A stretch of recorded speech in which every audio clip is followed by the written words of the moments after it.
नमस्कार, मैं मनुल राजपूत। आप देख रहे हैं सुधा समाचार खास बुलेटिन 41 जिले 41 खबर में आपको अपने जिले से जुड़ी तमाम छोटी और बड़ी खबरें देखने को मिलेंगी, जिनका सीधा सरोकार आपसे और आपकी सरकार से है। जिलेवार खबरों की तरफ बढ़े उससे पहले एक नजर डालते हैं आज की बड़ी हेडलाइंस पर। खाद्य मंत्री श्री सुमित गोदारा ने लूणकरणसर में दर्जनों विकास कार्यों का किया लोकार्पण और शिलान्यास। टोंक जिले के दौरे पर रहे उप मुख्यमंत्री डॉक्टर प्रेमचंद बैरवा मेधावी छात्र छात्राओं को किया सम्मानित। डीडवाना कुचामन के मकराना में हुई मार्बल व्यापारियों की बैठक, नई तकनीक अपनाने पर दिया जोर। तो चलिए अब खबरों पर बात करते हैं विस्तार से। डीडवाना कुचामन जिले के मकराना में लघु उद्योग भारती के तत्वावधान में मार्बल व्यापारियों की एक बैठक आयोजित की गई। बैठक में स्टोन मार्ट 2026 और मार्बल उद्योग को बढ़ावा देने को लेकर चर्चा हुई। राष्ट्रीय संयुक्त महासचिव श्री नरेश पारिक ने कहा कि मकराना देश की मार्बल मंडी का जनक है, लेकिन आज पिछड़ रहा है। उन्होंने व्यापारियों से मिलकर प्रयास करने का आह्वान किया। वक्ताओं ने नई तकनीक अपनाने, प्रचार प्रसार बढ़ाने और सरकारी योजनाओं की जानकारी लेने पर जोर दिया। व्यापारियों की समस्याओं पर भी विस्तार से चर्चा की गई। राजधानी जयपुर के अंदर इंडिया स्टोर मार्ट का भव्य आयोजन किया जा रहा है। उसका आमंत्रण लेने के लिए आज मार्बल नगरी, जिसको कह सकते हैं हम स्टोन की जननी, मकराना में सब व्यापारी बंधुओं को आमंत्रित करने आए हैं।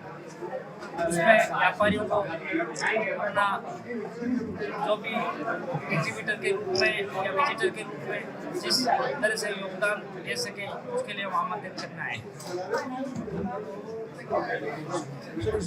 हम निरंतर समय ये स्टोन मार्ट आयोजन पहले फिक्की और सीआई जैसी संस्था करती थी, पहली बार लघु उद्योग भारती कर रही है और पिछले 1.5 वर्ष से हम कंटिन्यू मार्बल ग्रेनाइट स्टोन से जो संबंधित समस्या है उसके लिए लगातार केंद्र सरकार और राज्य सरकार पर प्रयासरत है और बहुत सारी समस्याओं का निदान हुआ है। बीकानेर जिले की लूणकरणसर विधानसभा में खाद्य एवं नागरिक आपूर्ति मंत्री श्री सुमित गोदारा ने दर्जनों विकास कार्यों का शिलान्यास और लोकार्पण किया। मंत्री ने विभिन्न गांवों में सड़क, सामुदायिक भवन, स्कूल, स्वास्थ्य केंद्र और पेयजल से जुड़े कार्यों की सौगात दी।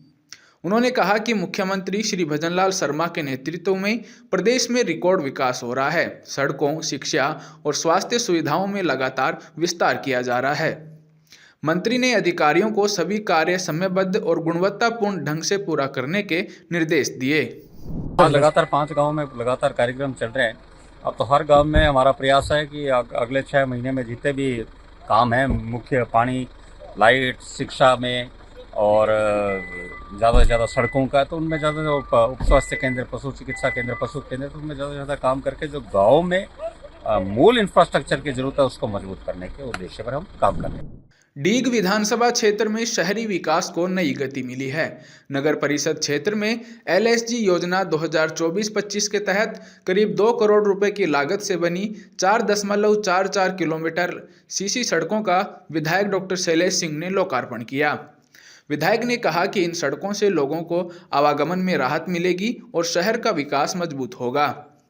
उन्होंने बताया कि डीग कुमेर विधानसभा का समग्र विकास उनकी प्राथमिकता है। क्षेत्र में किसी भी गली को कच्चा नहीं रहने दिया जाएगा और विकास कार्यों के लिए धन की कमी नहीं आने दी जाएगी। नगर परिषद क्षेत्र में LSG पैकेज जो PWD विभाग द्वारा सड़कों का निर्माण किया गया था, करीब 2 करोड़ रुपए की लागत से 26 सड़कों का निर्माण डीग नगर परिषद क्षेत्र में हुआ है। उन सभी 26 सड़कों का हमने आज लोकार्पण किया है। और उसके साथ साथ आप देखते होंगे कि डीग में अब, क्योंकि हमारा नया जिला है तो कई संघर्ष हमें करने पड़ते हैं, लेकिन बावजूद उसके हमारा लगातार प्रयास है कि हम डीग को एक विकसित जिले के रूप में उभार सकें। डीग में नया बस स्टैंड का भी काम करीब पूरा होने जा रहा है। बहुत जल्दी डीग को नया बस स्टैंड भी मिल जाएगा। डीग में एक बड़ा चिकित्सालय भी बनने जा रहा है, जिला चिकित्सालय। उसका टेंडर की प्रक्रिया उसकी हो चुकी है। उसका भी शिलान्यास हम मल मास के बाद में उसका शिलान्यास करेंगे। उसके बाद हमारा डीग बाईपास के भी टेंडर हमारे लग चुके हैं। 100 करोड़ रुपए के डीग बाईपास के हमारे टेंडर हैं। और डीग कुमेर विधानसभा में बहुत सारे काम इस तरह के विकास के कार्य चल रहे हैं। हमें कुमेर में कॉलेज भी बनने जा रहा है। डीग में जो रेलवे स्टेशन है उसकी भी 100 करोड़ रुपए की लागत से डीग के रेलवे स्टेशन का भी जीर्णोद्धार हो रहा है। तो ये हमारी जो केंद्र की सरकार है और हमारी राजस्थान में माननीय भजनलाल शर्मा जी की नेतृत्व में डी कुमेर विकास की गति पकड़ चुका है और मैं समझता हूं कि आने वाले समय में डी कुमेर और विकास में आगे बढ़ता रहेगा। राजस्थान सरकार के उप मुख्यमंत्री डॉक्टर प्रेमचंद बैरवा शनिवार को टोंक जिले के दौरे पर रहे।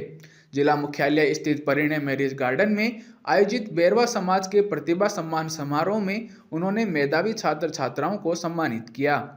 डिप्टी सीएम ने कहा कि सम्मान से विद्यार्थियों का आत्मविश्वास बढ़ता है और वे आगे चलकर समाज व देश का नाम रोशन करते हैं। उन्होंने विकसित भारत के संकल्प में युवाओं की भूमिका को अहम बताया। मीडिया से बातचीत में डॉक्टर बैरवा ने अरावली संरक्षण पर सरकार की प्रतिबद्धता दोहराई और कहा कि धरोहर से कोई समझौता नहीं होगा। टोंक में हमारे अधिकारी और कर्मचारियों के द्वारा करीब 20 सालों से लगातार ये प्रतिभावान सम्मान समारोह किया जाता है और आज उसी कड़ी में टोंक में बैरवा समाज के जो छात्र और छात्राएं प्रतिभावान छात्र छात्राओं का सम्मान इस कमेटी के द्वारा किया जा रहा है, जिसमें हमारे समाज के मार्गदर्शक जो हमारे सांसद राज्यसभा रहे राम कुमार जी, हमारे ओपी बैरवा जी IAS और हमारे कमल जी यहाँ पूर्व MLA साहब और इस तरह के सारे गणमान्य लोग इस प्रतिभावान छात्र छात्राओं के आयोजन में आए हैं।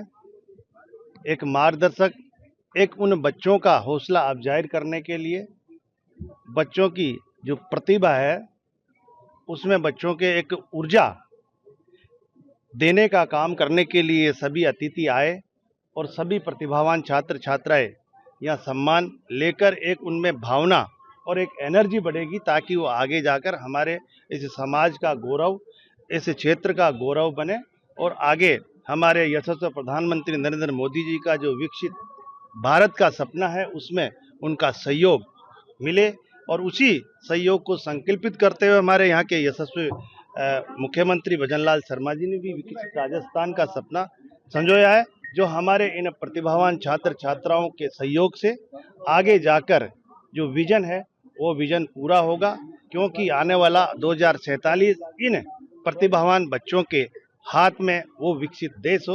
अरावली हमारी सबकी धरोहर है और हमारे केंद्रीय मंत्री जी, हमारे यशस्वी मुख्यमंत्री जी ने स्पष्ट कर दिया है कि हम सब अरावली पहले से ही संरक्षित है, अरावली पहले से आरक्षित है और अब भी अरावली पे अब भी कोई आंच नहीं आने दिया जाएगा। ये सब कह चुके, बाकी इसका राजनीतिक अड़ंगा अगर लोग बनाते तो ठीक नहीं है। हम सब साथ हैं अरावली के संरक्षण के लिए। केंद्रीय कृषि एवं किसान कल्याण राज्य मंत्री श्री भागीरथ चौधरी ने किशनगढ़ स्थित अपने निवास कार्यालय में जन सुनवाई कर आमजन और कार्यकर्ताओं की समस्याएं सुनी। अजमेर संसदीय क्षेत्र से पहुंचे लोगों ने व्यक्तिगत और क्षेत्रीय मुद्दे रखे, जिनके त्वरित समाधान के लिए मंत्री ने अधिकारियों को निर्देश दिए। जन सुनवाई के दौरान सुरसुरा धाम को बड़ी सौगात मिली। लोक देवता वीर तेजाजी महाराज की जन्मस्थली सुरसुरा में श्रद्धालुओं की सुविधा के लिए सांसद स्थानीय क्षेत्र विकास योजना से 20 लाख रुपए की लागत से सुलभ शौचालय निर्माण की अनुशंसा की गई। इससे श्रद्धालुओं को बेहतर सुविधाएं मिलेंगी। अजमेर के जवाहरलाल नेहरू मेडिकल कॉलेज के हीरक जयंती समारोह में चिकित्सा मंत्री श्री गजेंद्र सिंह खींवसर ने स्वास्थ्य क्षेत्र में सुधार को लेकर अपने विचार रखे। उन्होंने कहा कि महिलाओं में बढ़ते ब्रेस्ट और सर्वाइकल कैंसर की रोकथाम के लिए गांवों तक जागरूकता पहुंचाना बेहद जरूरी है।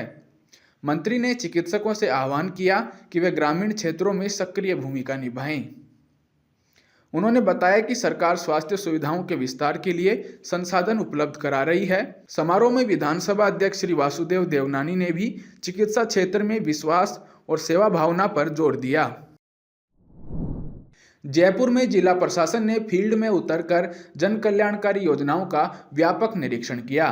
जिला कलेक्टर डॉक्टर जितेंद्र कुमार सोनी के निर्देश पर अधिकारी स्वास्थ्य केंद्रों, आयुष्मान आरोग्य मंदिर और श्री अन्नपूर्णा रसोई में व्यवस्थाओं की समीक्षा करने पहुंचे। उन्होंने दवाओं, उपकरण, साफ सफाई और बैठने की सुविधाओं की जांच की। लाभार्थियों से सीधे संवाद कर फीडबैक लिया गया। इसके साथ ही विकसित भारत रोजगार और आजीविका गारंटी मिशन ग्रामीण के तहत कार्यों की प्रगति और गुणवत्ता का भी निरीक्षण किया गया। अधिकारियों को कार्यों में पारदर्शिता और समयबद्ध क्रियान्वयन सुनिश्चित करने के निर्देश दिए गए। जोधपुर रेलवे स्टेडियम में उत्तर पश्चिम railway Bharat scout and guide की 5वीं स्टेट रैली भव्य तरीके से संपन्न हुई। समारोह में कैंप फायर और रंगारंग सांस्कृतिक प्रस्तुतियों ने उपस्थित जनसमूह को मंत्रमुग्ध कर दिया। महाप्रबंधक श्री अमिताभ और वरिष्ठ अधिकारियों की उपस्थिति ने रैली की गरिमा बढ़ाई। प्रतिभागियों ने एडवेंचर गतिविधियों और सांस्कृतिक कार्यक्रमों में शानदार प्रदर्शन किया। विजेताओं और आयोजकों को पुरस्कारों से सम्मानित किया गया। जोधपुर मंडल ने सर्वाधिक 21 प्रतियोगिताओं में बाजी मारी। लगभग 400 प्रतिभागियों ने रैली में भाग लिया। कार्यक्रम का कुशल मंच संचालन और अनुशासन सभी के लिए प्रेरणादायक रहा। 41 जिले 41 खबर बुलेटिन में आज के लिए इतना ही। फिर मिलेंगे नई खबरों के साथ। तब तक के लिए देखते रहिए सुजय समाचार और हमारे चैनल को लाइक, सब्सक्राइब और शेयर करना ना भूलिए। धन्यवाद।